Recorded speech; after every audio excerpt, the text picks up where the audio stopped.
आके मुझे बताया कि शंकर उस कमरे में घायल पड़ा है, और मैं बिना सोचे समझे दौड़ते हुए चली गई।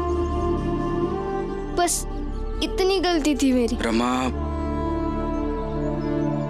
तुमने बताया है मुझे ये सब। बस करो अभी रोना।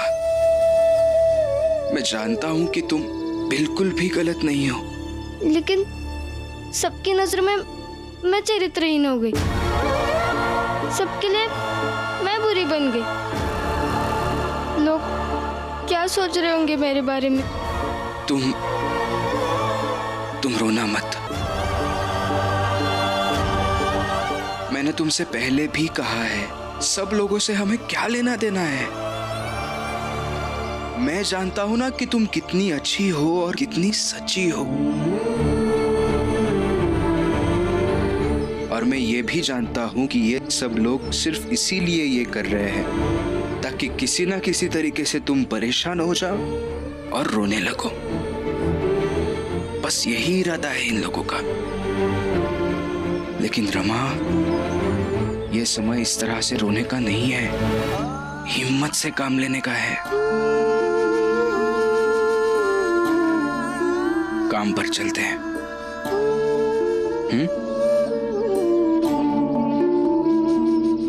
अब की जगह कोई और होता तो मैं सब कुछ खो देती। मैं आज बर्बाद हो जाती। कोई ऐसे कैसे कर सकता है एक स्त्री के साथ? लेकिन कोई और नहीं है ना मेरी जगह, मैं ही हूं ना। अब बस हो गया ये सब, काम पर चलते हैं। रमा, तुम्हें पता है ये सब लोग बार बार ये क्यों कर रहे हैं? क्योंकि बरसों से इनकी ये सोच है कि एक स्त्री हमेशा कमजोर होती है।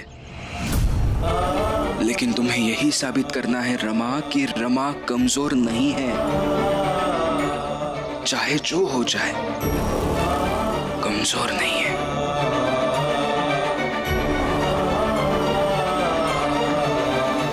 फिर से रोने लगी हो तुम।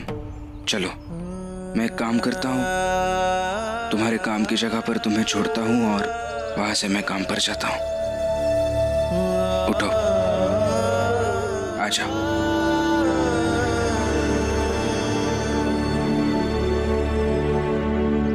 देखो जीजा भाई, सास हो तुम, बहू तो तुम्हारी तुमसे संभल नहीं रही। कम से कम उसे सजा ही ऐसे दो ताकि उसे सबक भी मिले और लोग भी तुम सब पर थूके ना। देखिए, ना तो मैं उसकी सास हूं, ना वो मुझे समझती है और ना ही सुनती है। सास और जेठानी की सुनती तो ऐसे आवारा थोड़ी बन जाती। देखिए, रमा ने कोई गलत काम नहीं किया है जिसे आप सजा देने की बात कर रहे हैं। जाइए, सब लोग अपने अपने घर चले जाइए। आपके मोहल्ले में हमें भी रहने का शौक नहीं है। बस एक बात याद रखना, रमा ऐसे भटकती हुई हमें दिखनी नहीं चाहिए, क्योंकि गंदा पानी जहां जहां से भी गुजरता है ना, बास ही मारता है।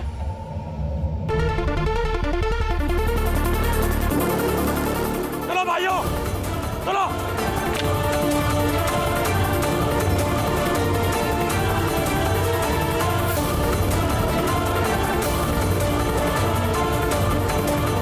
सुना आपने? गंदा पानी कहकर गए हैं।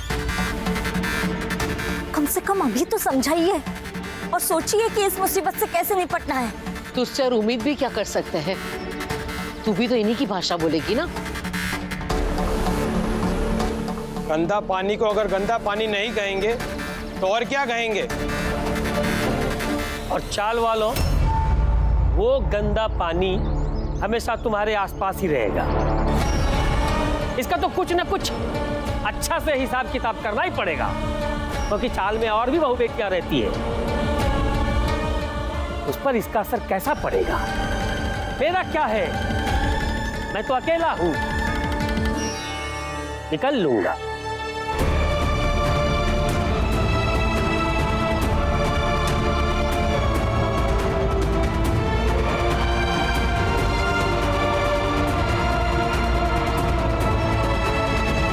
आइए आइए तमाशा देखिए, आइए आइए आइए आइए तमाशा देखिए।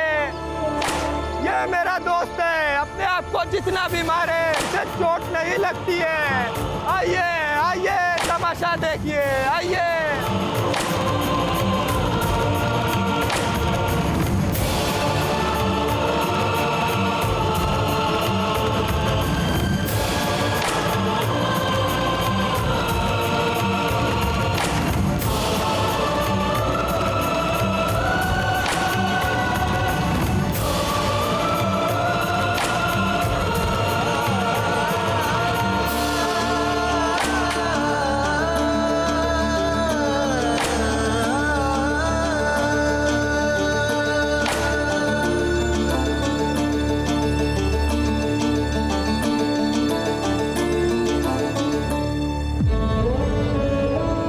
क्या बात है रमा, शंकर मिला? नहीं काकी, आपके बेटे ने शंकर के नाम पर मुझे जानबूझकर वहां बुलाया और फिर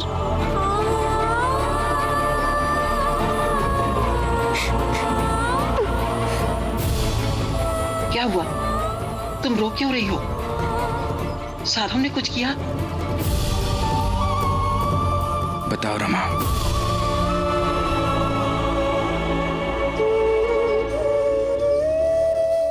जब मैं यहाँ से भागकर उस कमरे में गई तो मैं शंकर को ढूंढ रही थी।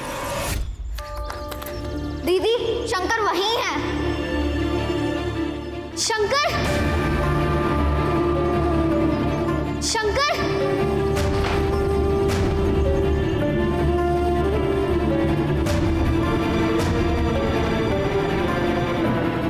मैं तुम्हें कुछ नहीं करूंगा, सिर्फ बदनाम कर कर छोड़ दूंगा। तब तक तुम इस कमरे में बंद रहो, जब तक लोग बाहर इकट्ठा नहीं हो जाते। इन्होंने मुझे चल से यहाँ बुलाया। अरे पकड़ी गई तो चाहे कुछ भी कह लो। पति के होने के बाद ही बंद कमरे में गैर मर्द के साथ पकड़ी गई। इन्होंने सबके सामने मुझे बदनाम किया। लेकिन उस बात से इतना फर्क नहीं पड़ता है, बस ये बहुत परेशान थी इसलिए मैं इसे यहाँ लेके आया। ये अपना काम करेगी और मैं भी काम पर जाता हूँ। जाओ। रमा, हम अपनी बेटी की तरफ से माफी मांगते हैं। नहीं काकी, आपको माफी मांगने की कोई जरूरत नहीं है। जाओ रमा। तुम ही हो ना भीमराव? जी, क्या हुआ? कुछ नहीं, बस देखना था कैसे आदमी हो जो अपने पत्नी को किसी गैर मर्द के साथ एक कमरे में पाने के बाद भी गुस्सा नहीं आया, खून नहीं खोला। अगर तुम्हारी जगह मैं होता तो ऐसी पत्नी का गला घोट देता। लेकिन आप नहीं है ना मेरी जगह। लेकिन हम तो अपनी जगह है ना, और हम तुम्हें यहाँ रहने नहीं देंगे। क्या कर रहे? क्या कर रहे?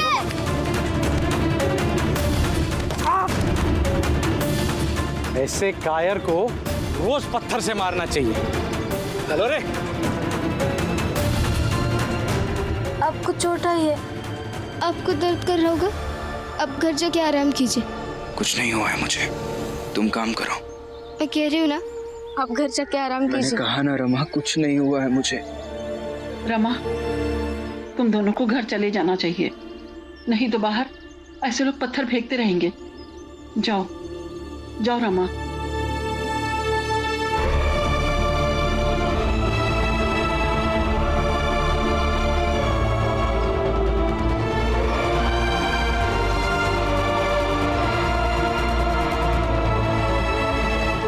काकी, ये ऐसे पत्थर मैंने बचपन से झेले हैं, इनसे डर के क्या घर जाना।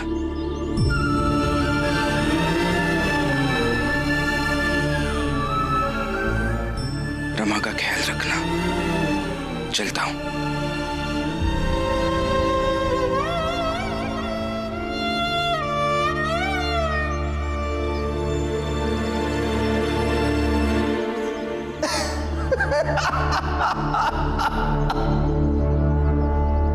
कमाल, कमाल कर दिया साधव तुमने, बहुत शानदार काम किया है। बस उन समाज वालों के सामने भीमराव ने कानून की धमकी दे दी और सब रुक गए।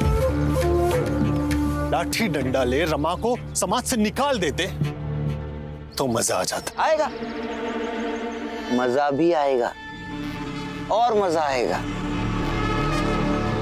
अभी तो खेल शुरू हुआ है। नरोत्तम जी, आप तो उस भीमराव के साथ कॉलेज में पढ़ते थे ना? आपकी और उसकी पुरानी दुश्मनी है। आपसे एक बात पूछनी थी। पूछो। आखिर ये भीमराव किस मिट्टी का बना है? उसे कोई फर्क नहीं पड़ता कि उसकी पत्नी के बारे में लोग क्या क्या बातें करते। अगर कोई मेरी पत्नी को चरित्रहीन कहे तो मैं मेरी पत्नी का खून कर दूं। सही कहा। किसी की चरित्रहीन पत्नी को जीने का कोई अधिकार नहीं होता है साधव।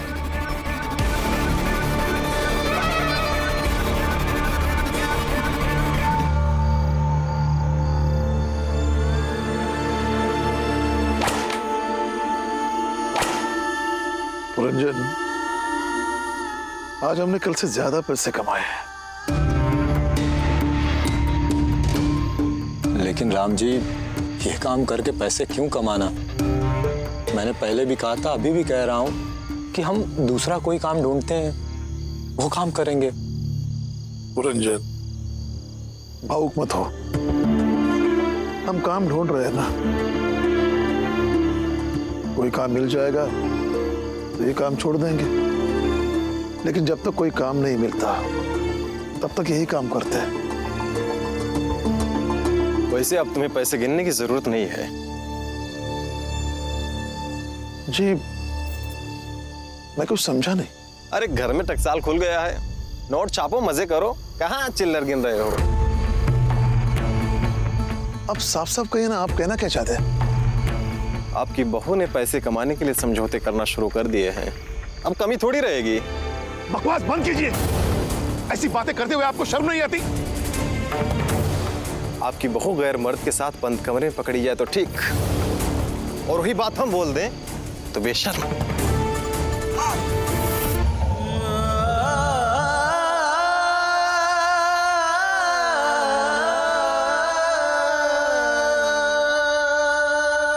रमा,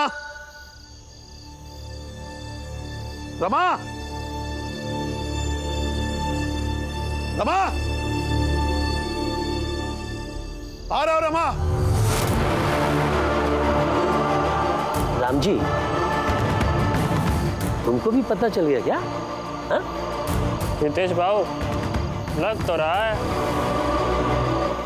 रमा, आ रहा हो? राम जी भाऊ, शांति से काम लो, लोग तो कुछ ना कुछ कहेंगे ही। राम जी भाऊ, इसमें रमा की कोनो गलती नहीं है। रमा, रमा,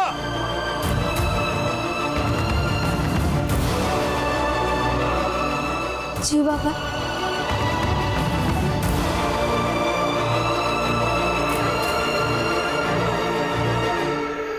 मैंने तुम्हें यहां इसलिए बुलाया ताकि मैं सबके सामने तुम्हें सवाल पूछ सकूं। सही सही जवाब देना। पूछिए, अच्छे से पूछिए इसे। आज इसने हमारी इज्जत मिट्टी में मिला दी।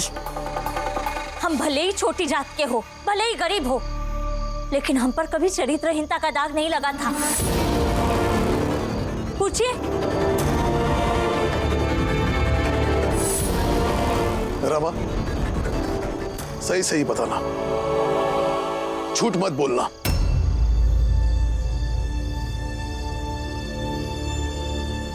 तुम ठीक तो ना बेटी?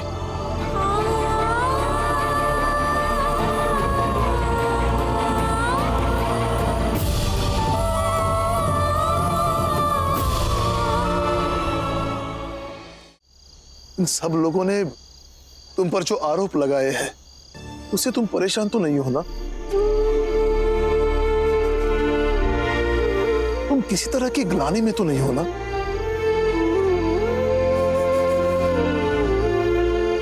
रमा, क्या पूछ रहे बाबा? जवाब दो। मैं ठीक हूँ बाबा, और इसीलिए ठीक हूँ क्योंकि मैं बहुत भाग्यवान हूँ कि मुझे आपके जैसे ससुर मिले और इनके जैसे पति।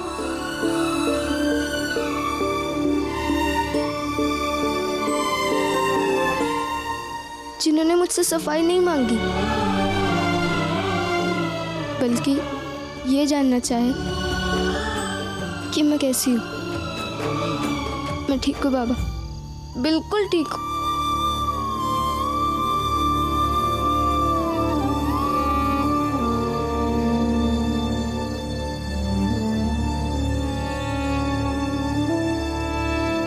बस बेटी,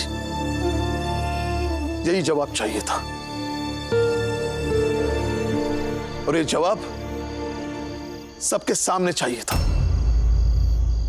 ताकि मैं सबको बता सकूं कि मेरी बहू, मेरा बेटा और मुझे आपकी मनगढ़ंत बातों से कोई फर्क नहीं पड़ता।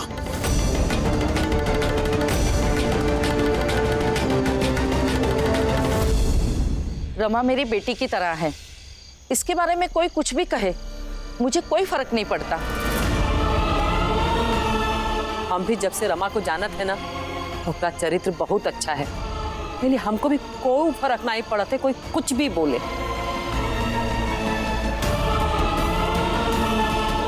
जाइए यहां से और जो करना है कीजिए, लेकिन दोबारा इस मसले पर कोई बात नहीं होगी। क्यों नहीं होगी? आप तो चले जाएंगे सुबह, लोग आकर हमें सुनाएंगे जैसे आज सुना कर गए हैं। पूछ कर गए हैं मुझसे कैसी सासू है, क्या जवाब दूं? बोलिए ना। तो उन लोगों से कहना चाहिए था ना, 10 दिन पहले ही हमारे घर का बंटवारा हो चुका है। अब वो पड़ोसी है, वो कुछ भी करे, हमें उससे क्या लेना देना। पर पापा नहीं रख सकते हम ऐसे पड़ोसी। लक्ष्मी, चिल्ला क्यों रहे हैं आप? सुबह आप भी चले जाते हैं, जवाब हमें देना पड़ता है, ना कि आपको।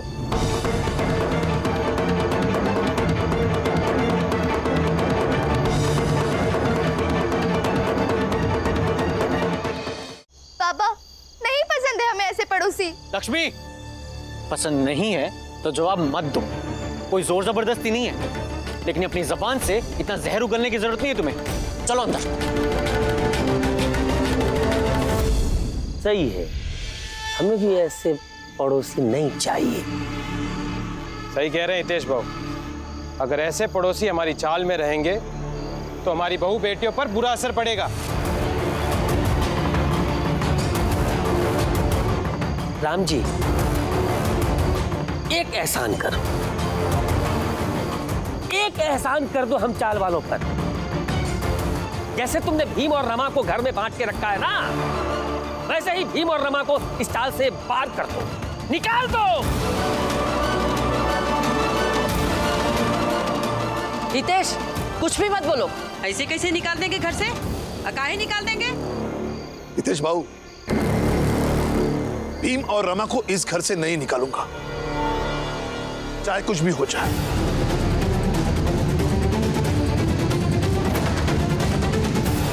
अगर आपको दिक्कत है तो आप एक चाल छोड़कर दूसरे चाल में जाकर रह सकते हैं।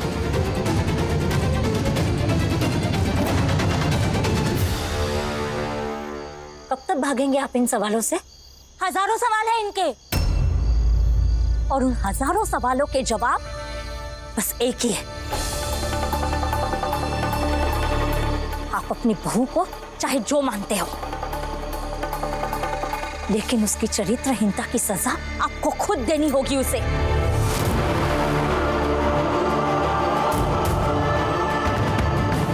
राम जी काका, जीजा भाई सही तो कह रही है।